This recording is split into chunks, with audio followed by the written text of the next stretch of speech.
Bonjour à tous. À la une aujourd'hui sur Mosaïque, des images exclusives de la vaste opération conjointe de police et de gendarmerie qui a donné lieu hier matin à l'interpellation de 7 personnes dans le cadre d'une enquête sur de la fausse monnaie. 50 représentants des forces de l'ordre étaient mobilisés bien avant l'aube sur 7 lieux d'intervention dans le secteur de Sarreguemines. Vous voyez ici les images filmées cité de la Forêt que les Sarregueminois appellent communément le quartier de la route de Nancy. Une personne y a été interpellée et la perquisition a nécessité l'intervention d'un serrurier pour accéder à la cave. Cette opération conjointe a été menée dans un cadre judiciaire sous le contrôle du procureur. Les 7 personnes interpellées ont été placées en garde à vue et interrogées au cours de la journée. Ces gardes à vue ont été levées hier soir. Les gendarmes ont procédé à une 8e interpellation ce matin. La personne est toujours en garde à vue.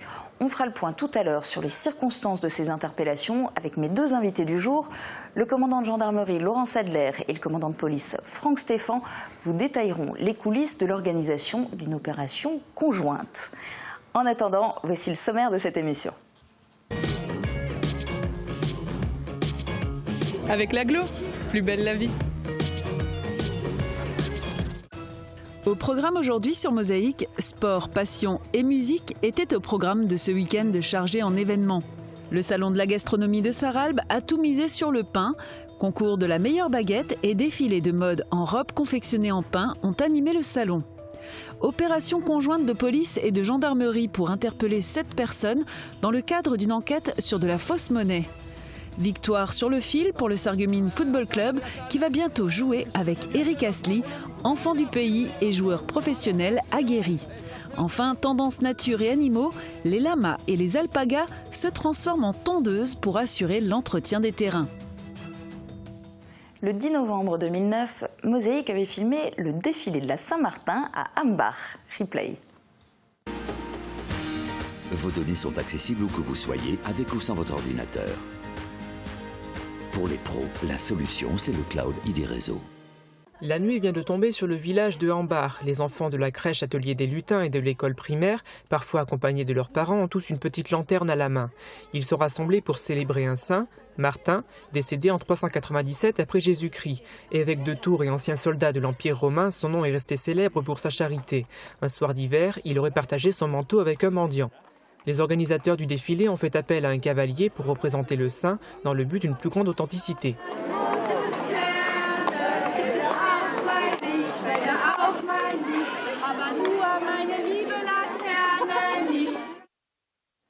Ce défilé aux lampions pour la Saint-Martin, à Ambach, c'était à l'époque une initiative de la crèche communautaire l'Atelier des Lutins.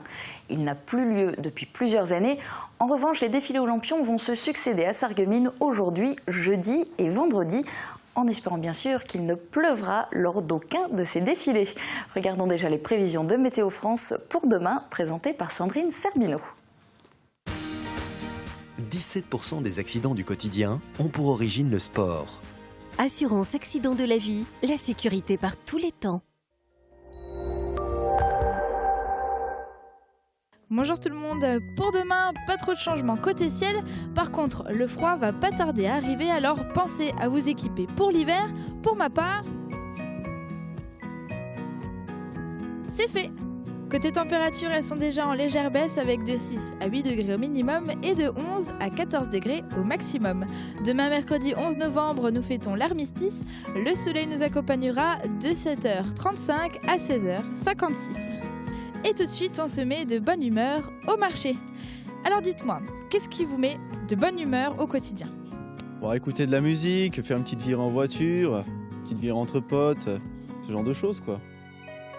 Et s'il y avait un truc que tu voudrais réaliser, un rêve que tu voudrais réaliser, ce serait lequel ? Participer vraiment à un concert, ça peut être vraiment énorme. En tant qu'artiste ou en tant que spectateur ? Peut-être en tant qu'artiste, mais bon, ça serait un peu exagéré. Donc en tant que spectateur, ça serait déjà pas mal.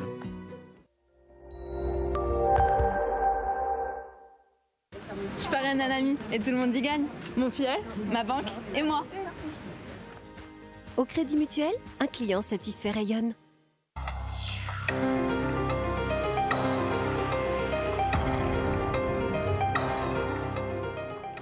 Le jardin des faïenciers est de nouveau primé. Il vient de décrocher le label Geste d'or, récompensant la restauration d'espaces verts ou de jardins dans un esprit historique.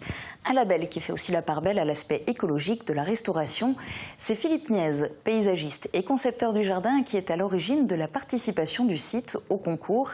La remise du prix a eu lieu samedi à Paris. Sport, passion et musique étaient au programme de ce week-end chargé en événements. Résumé des manifestations en images. Week-end particulièrement sportif. Les premiers à mouiller le maillot étaient les participants au Cross Corpo annuel, organisé samedi après-midi en forêt du Bourolz par l'ASSA, athlétisme Sarreguemines-Sarrebourg arrondissement. 63 femmes et 135 hommes se sont élancés. Les premières pour un parcours de 5,2 km, les seconds pour 8,6 km. Moins de 30 minutes après le départ, les coureurs les plus rapides ont franchi la ligne d'arrivée. Les gymnastes de Lorraine avaient eu rendez-vous au gymnase Émilie Le Pennec de Sarreguemines pour la Coupe de Lorraine de gymnastique. Environ 60 clubs étaient représentés samedi par leurs sportifs âgés de 7 à 23 ans. Chaque gymnaste s'est attaqué à 4 agrès devant les yeux du jury qui leur a ensuite attribué une note de difficulté et une note d'exécution. L'objectif pour les clubs est double, une sélection pour le championnat de France intercommunauté qui se tiendra en décembre et une place dans le collectif lorrain de l'excellence sportive. Samedi à la tombée de la nuit, c'était au tour des cyclistes de monter en selle. Lampes de vélo et lampes frontales allumées, gilets jaunes enfilés, les participants se sont élancés pour la randonnée nocturne Les Lucioles. 3 parcours étaient proposés par le club cyclo-VTT de Vousguilher, 20 km, 32 km et 43 km pour les expérimentés. La nuit tombée et après les dernières instructions, les 200 participants ont suivi les guides en pédalant à travers la forêt. Large victoire pour les lutteurs sarregueminois samedi soir. La SS Lutte accueillait Belleux-Soissons pour la 2e journée du championnat de première division. Score final 10-2 pour les sarregueminois qui rêvent déjà d'une demi-finale à domicile. Pour cela, il leur faudra finir premier de leur poule, place qu'ils occupent actuellement. Prochaine rencontre en Alsace le 21 novembre pour la 3e et dernière journée face à Schiltigheim, avant les demi-finales le 5 décembre. Grosse ambiance au centre nautique communautaire. La compétition interclub de natation s'est déroulée ce week-end et les cris des supporters se sont fait entendre. 300 nageurs de 13 clubs lorrains étaient présents, plusieurs nages ont été exécutés et tous les niveaux étaient représentés pendant ce week-end de compétition. L'enjeu est de taille pour les nageurs, un classement national est établi à l'issue des interclubs régionaux. Autre compétition, mais cette fois pour les chiens. Assis, couchés, au pied, ces ordres se faisaient entendre au club canin de Sarreguemines dimanche. 35 chiens ont été évalués sur leur obéissance en compagnie de leur maître. La façon de se comporter de leurs compagnons à 4 pattes et sa rapidité ont été notées par un juge international. Les participants sont venus de Lorraine et d'Alsace pour montrer les qualités de leurs chiens selon 3 niveaux de difficulté. À la fin de la journée, les chiens qui ont obtenu les meilleures notes ont eu droit à une coupe et à la reconnaissance et la fierté de leur maître. Pendant que les chiens étaient évalués, les poissons se la coulaient douce à l'Auperchouse. Le club aquariophile de la commune a organisé toute la journée de dimanche une bourse aux poissons et aux plantes pour aquarium. L'occasion pour les passionnés de partager leurs connaissances et de vendre les spécimens issus de la reproduction de leurs poissons, mais aussi pour les novices d'acquérir un nouveau pensionnaire dans leur aquarium. Alors que les moyens de locomotion se développent, de plus en plus de personnes demandent aux professionnels de se rendre à leur domicile. Coiffure, bijoux, accessoires animaliers, jeux pour enfants ou pour les plus grands, certains prestataires se déplacent aujourd'hui directement chez les habitants. Pour les faire connaître, Aurélie Blanchard a décidé de les réunir lors d'un salon de service à domicile, une première à Ambarroth. Aujourd'hui, plus besoin de se déplacer pour faire son shopping, pour déguster de bons petits plats ou même faire ses achats de Noël. Découvrir des œuvres dans une ambiance de marché, c'est l'idée du groupe du mardi soir, composé de 5 artistes peintres du secteur de Sarreguemines et Sarralbe. Isabelle Eisele, Marianne M, Annie Ivanik, Josepha Schmidt et Nicole Zézer ont exposé leurs peintures ce week-end lors du premier marché des artistes à l'hôtel de ville de Sarreguemines. Habituées à donner des cours et à exposer leurs créations dans les restaurants de la ville, elles ont eu envie de montrer leur talent à un plus grand nombre. Leur prochain objectif, passer de l'autre côté de la frontière.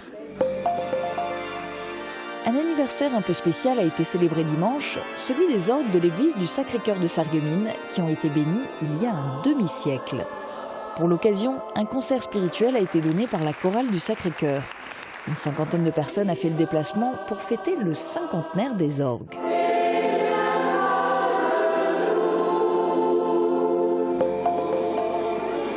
Concert d'un autre genre à Vousvillers et premier coup d'essai pour le festival Voustrock.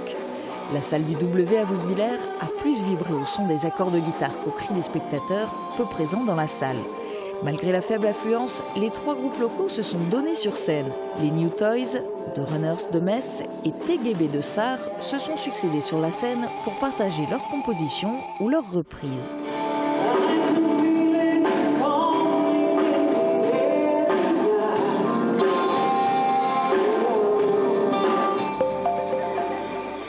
Autre lieu, autre ambiance, samedi soir, l'association Agir Ensemble a investi la salle de l'hôtel de ville de Sarreguemines pour son gala de charité annuel. L'argent récolté permettra d'acheter du matériel neuf pour l'hôpital Robert Pax au profit des patients atteints de cancer. Chanteurs, clowns et danseuses ont assuré le spectacle pour le public venu en nombre pour soutenir l'association.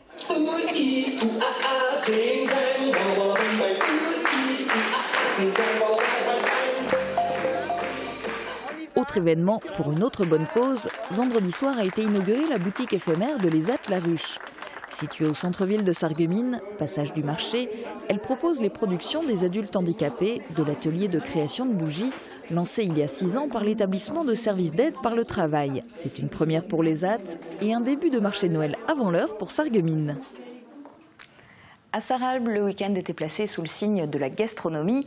Samedi et dimanche, les gourmets ont pu découvrir de nombreux produits, de la charcuterie au vin en passant par le fromage. Mais l'hôte d'honneur était sans conteste le pain, un aliment qui a même eu droit à son défilé. Reportage de Marie Lorenz et Thomas Drouin. Pour ce salon de la gastronomie sarralbigeois, les 2 salles du complexe François Mitterrand ont accueilli le public venu à la découverte de produits et de saveurs traditionnelles. Du côté salle de sport, on retrouvait les habituels camelots de fromage ou de saucisson. Le public ne s'est pas trompé d'adresse pour venir déguster et acheter des produits gastronomiques, souvent proposés directement par leurs producteurs. Mais c'est du côté de la salle de spectacle qu'un produit particulier faisait sa promotion, le pain. Comme il y avait 2-3 000 personnes, on voulait profiter de mettre notre métier en avant, nos meilleurs ouvriers de France. Dans cette optique, un classique concours de la meilleure baguette a été organisé, remporté par Vincent Amer de Rallin. Mais c'est un événement d'un tout autre genre qui a attiré les curieux, un défilé de robes de pain, proposé par 4 artisans boulangers du secteur. Alors on a dû collaborer avec une couturière de Sarreguemines qui nous a confectionné les robes. Et nous, on a mis en avant notre savoir-faire à travers différentes réalisations de pain, des techniques de façonnage et de présentation diverses pour décorer ces robes en pain. Et on va avoir des jeunes filles qui défileront habillées de robes, bien sûr, mais surtout recouvertes de pain pour mettre en valeur ce produit que nous fabriquons tous les jours. Et les boulangers ont apprécié l'harmonie qui ressortait entre le noir des robes et les couleurs blanches et dorées de leur production. Le public, lui aussi, est resté assouvir sa curiosité envers ces accoutrements culinaires, des atours peu pratiques pour bien paraître en société, mais qui ont rempli leur rôle, celui de faire la promotion du pain. La grande famille de la Casque réunie. Les élus étaient presque tous là pour rendre hommage aux agents de la communauté d'agglomération Sarreguemines-Confluence. Cette année, 13 d'entre eux ont été honorés. Eu égard à leurs années de travail, 2 agents ont reçu une médaille d'or, 4 une récompense en vermeil et les autres ont eu une distinction en argent. De plus, une éco-agent a été récompensée pour son engagement volontaire en faveur de l'environnement. Et du côté de la Casque, on n'arrête pas une activité qui fonctionne. Pour la 3e année consécutive, la communauté d'agglomération Sarreguemines-Confluence et le lycée Henri Nominé reconduisent leur opération diagnostic thermique. Un appel est lancé à destination des propriétaires volontaires. Plus d'informations dans ce reportage de Guillaume Dumonteil. Votre logement est-il énergivore ? Si vous souhaitez obtenir une réponse à cette question, la réalisation d'un diagnostic thermique s'impose. Et pour ce faire, vous pouvez faire appel aux élèves de première STI 2D du lycée Henri Nominé. Ils viendront avec une caméra thermique pour repérer les éventuelles pertes de chaleur. Il faut noter que cette opération a pour but de sensibiliser les habitants aux économies d'énergie réalisables dans leur logement, notamment grâce aux travaux d'isolation. Pour cette opération, qui s'inscrit dans le cadre de son plan climat, la CASC est partenaire du lycée. C'est d'ailleurs auprès de la communauté d'agglomération que les propriétaires de logements qui souhaitent participer à l'opération doivent se faire connaître. Il leur faut pour cela remplir un questionnaire disponible sur le site internet de l'agglo ou à l'hôtel de la communauté. Les participants doivent avoir un logement situé sur le territoire de la CASC. Il convient de rappeler que ce diagnostic gratuit n'est pas un DPE ou diagnostic de performance énergétique réalisé lui par un professionnel. Et je vous le disais en tout début d'émission, policiers et gendarmes ont effectué hier matin une vaste opération conjointe. Et pour en parler, j'ai le plaisir d'accueillir sur ce plateau le commandant de gendarmerie Laurent Sedler et le commandant de police Franck Stéphan. Bonjour à tous les deux, merci beaucoup d'être là. Bonjour à vous, merci de nous avoir invités. Alors cette grande opération hier, je sais bien que l'enquête suit son cours, on ne pourra pas forcément en dire grand-chose par rapport à ce que ça a donné au niveau des interpellations, des perquisitions. Mais en termes d'organisation, de manière dont ça s'est déroulé, est-ce que vous êtes satisfait de cette opération commune ? Écoutez, absolument, nous sommes tout à fait satisfaits puisque c'est une première depuis que je suis à la tête de la compagnie de gendarmerie départementale de Sarreguemines. C'est une première enquête en co-saisine avec mes amis de la police nationale de Sarreguemines. Le propos est tout à fait à l'identique, puisqu'effectivement, étant depuis moins longtemps ici que le commandant Sadler, effectivement, c'est une première qui peut-être en appellera d'autres. Tout sera lié à l'événementiel et aux enquêtes pour lesquelles nos services respectifs sont amenés à être saisis. Mais on est particulièrement satisfait justement de la convergence de vues qui nous permet de mettre en œuvre des moyens opérationnels et qui nous permettent du coup d'optimiser certaines missions dans ce type d'affaires. Mais comment ça se décide, comment ça se met en place? Est-ce que, par exemple, vous deux seuls, vous avez le droit, le pouvoir de décider ça, de mettre ça en place, ou bien est-ce que ça doit venir du préfet, du procureur? Qui le décide? Alors, écoutez, dans le cas en l'espèce, c'est le procureur de la République qui dirige la police judiciaire, qui prend la décision d'organiser donc une enquête en co-saisine police-gendarmerie. Ce qui fut le cas dans cette enquête dans le cadre de trafic de faux billets de 50 €. Donc on n'en verra plus des faux billets, ça y est, ou... Alors, espérons que pour l'instant, effectivement, l'enquête, comme vous l'avez souligné tout à l'heure, l'enquête suit son cours. On ne peut pas rentrer dans les détails, mais effectivement, on espère, par cette opération commune, avoir mis, comment on dit l'expression consacrée, avoir mis un pied dans... Ok. Voilà. Donc là, c'était dans le cadre de fausses monnaies. Quels sont les types d'interventions sur lesquelles vous pourriez être amenés à opérer ensemble ? Comme l'a dit le commandant Sadler à l'instant, tout démarre au point de départ selon le type d'enquête judiciaire. Dans le cas d'espèce, ça portait sur de la fausse monnaie. Des enquêtes judiciaires peuvent porter sur n'importe quel type d'incrimination judiciaire pénale.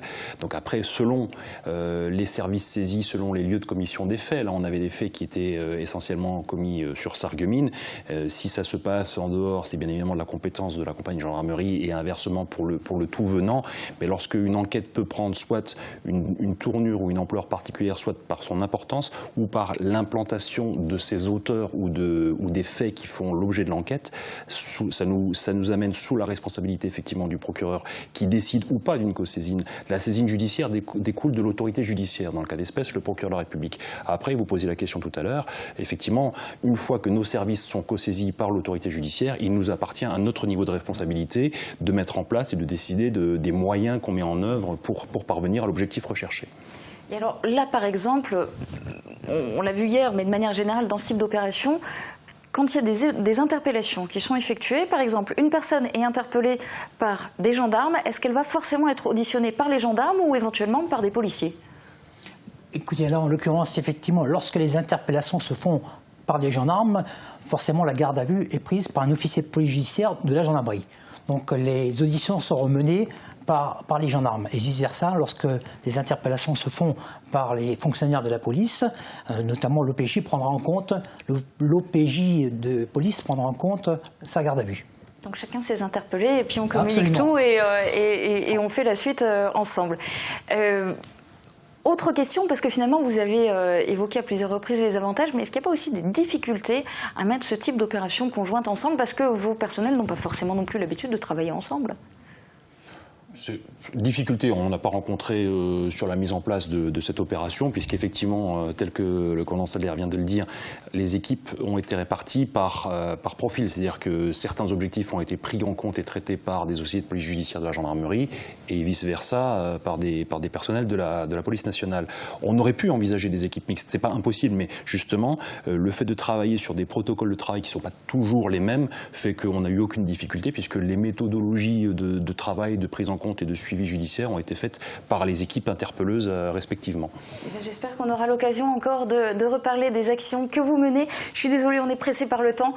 Merci beaucoup à tous les deux. Dans un instant, le résumé du match Schiltigheim-Sarreguemines Football Club et puis tendance nature et animaux à la rencontre des lamas et des alpagas.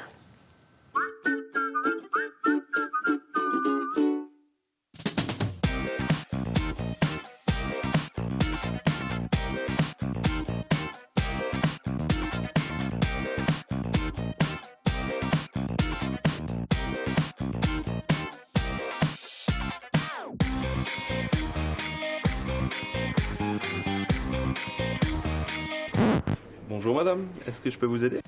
Cuisine, salle de bain, chauffage, chez Brun et Baltès, vous êtes comme à la maison. 180 professionnels pour votre maintien à domicile. AVS. Notre métier, vous accompagner.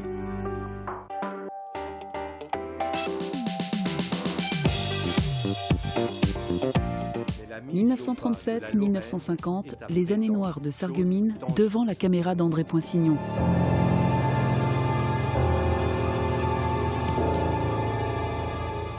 Sarreguemines dans la tourmente, un document unique à suivre demain sur Mosaïque.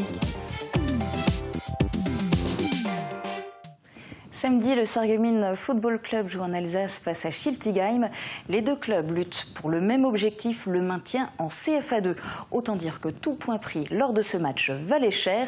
Les protégés de Sébastien Meyer n'ont jamais lâché le morceau. Si le tournant de la rencontre est intervenu dès la 13e minute, il a fallu attendre jusqu'aux dernières secondes pour connaître le résultat final. Un match haletant dont voici le résumé.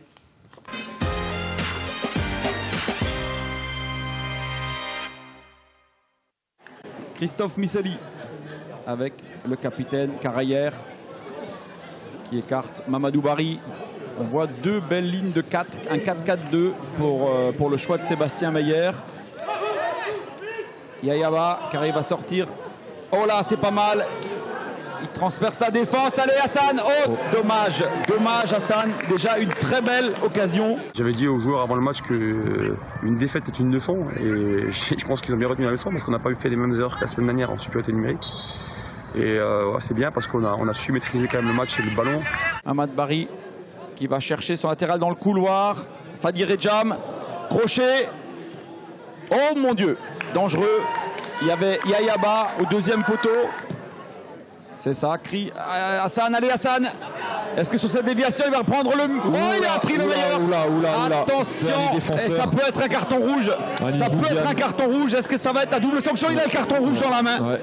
C'est quand même un tournant du match pour nous comme pour eux, parce que c'est plus difficile de... Avec les blessures qu'ils avaient aussi, parce que c'est beaucoup d'absents. Hein. Ils avaient quand même beaucoup d'absents et plus l'expulsion, je pense que le rapport de force était un petit peu déséquilibré en notre faveur. On a su en profiter pour faire tourner davantage le ballon et les fatiguer davantage aussi. Donc voilà, c'est un point positif parce qu'on avait quand même eu du mal depuis le début de l'année à produire du jeu. Et aujourd'hui, on avait des conditions puisque le terrain était très bon. Ce qui n'est pas forcément toujours le cas chez nous et ça nous permet quand même de mieux poser notre jeu. Attention au coup franc, est-ce que ça va être une occasion de but? Hassan va falloir s'appliquer, il a déjà marqué cette saison. Oh mon Dieu, très dangereux, le gardien. Repoussé par Stéphane Schiller, il a choisi de tirer de côté du gardien. Il faut que tous les ballons passent par lui, c'est notre meneur de jeu, on le sait. Allez, Alan Vengère. Bon ballon. Et qui a surgi? Le petit Mafoud. Ça aurait pu se transformer par un très joli but, une belle combinaison par ces deux joueurs. Ce soir, je suis quand même content parce qu'on s'est quand même créé beaucoup d'occasions. Outre le score, ce qui me satisfait, c'est le nombre d'occasions qu'on s'est créé. Et ça veut dire qu'on a su utiliser la supériorité numérique pour se les créer. Et le jeu est reparti. Je suppose que dans les consignes de Sébastien Meyer, attention là, ballon récupéré par le gardien. Dans les consignes de Sébastien Meyer, elles étaient probablement maintenant de prendre tout doucement l'ascendant sur la rencontre, d'aller étouffer cette équipe du Sporting Club. Ballon donné à Jordan Pfeiffer qui donne un très très bon ballon. Oh quel dommage, il y avait mieux à faire. Oh quelle très très bonne passe de Jordan Pfeiffer. Il va falloir qu'on ait un parcours qui soit beaucoup plus constant à domicile. Voilà. Parce que là aujourd'hui on a clairement un parcours de relégué à domicile et un parcours pratiquement de champion à l'extérieur. Donc il faut absolument qu'on soit plus performant à domicile. Il y a du monde, Chris Miceli, dommage, c'est difficile ce ballon. Difficile, derrière, il faut réussir une frappe maintenant. Et il l'a mis, il met ce but par le magicien. Toute l'équipe sarregueminoise qui vient rejoindre là-bas Hassan Mbarki. On n'est qu'à la mi-temps du match contre eux, puisqu'on les reçoit en Coupe de France dimanche prochain. Donc j'aimerais bien faire le plein sur les deux matchs pour pouvoir vraiment être pleinement satisfait. Donc là pour l'instant je suis vraiment je suis content, je suis satisfait, mais je serai encore plus content et satisfait si on gagne la deuxième mi-temps dimanche prochain. Florian Trimborn qui donne de la voix lui aussi. Il va être précieux. 94e minute maintenant.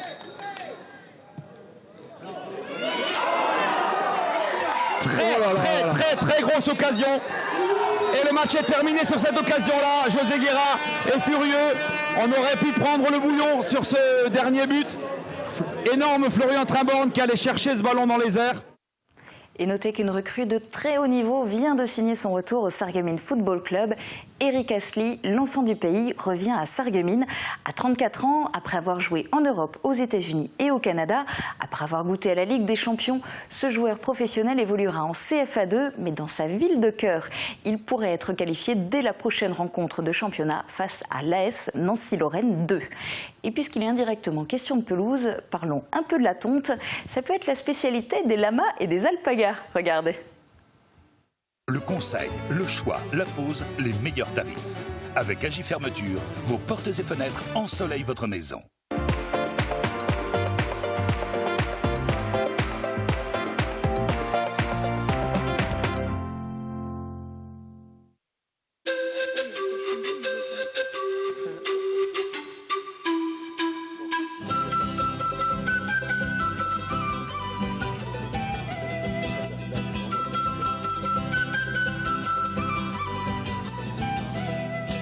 Cette vallée, je l'ai connue quand j'étais gamin. Et donc, il y a quelques années en arrière, je suis revenu ici et j'ai vu que c'était extrêmement envahi par la végétation. Là, dans ce parc, par exemple, on ne pouvait pas aller d'un côté de la vallée à l'autre. C'était absolument impossible, parce qu'on se faisait déchirer par les ronces, etc. C'est ici que j'ai commencé. Donc, cette prairie, elle a maintenant 4 ans. Avant, il n'y avait rien. Avant, c'était la jungle, et maintenant, c'est quand même relativement propre.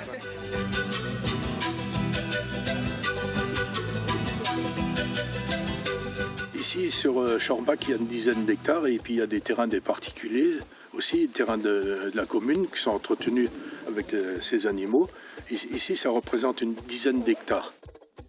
Sur la commune de Rolbin, au Rontal, là-bas, il y a une vingtaine de mâles.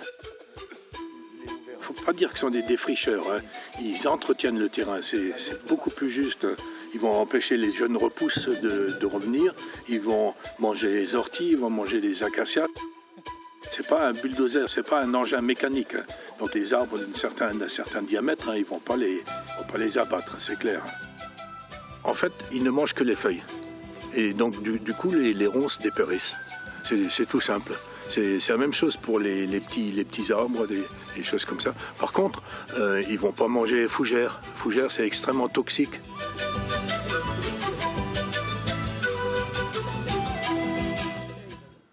C'est la fin de cette émission. Profitez bien de votre jour férié. À jeudi.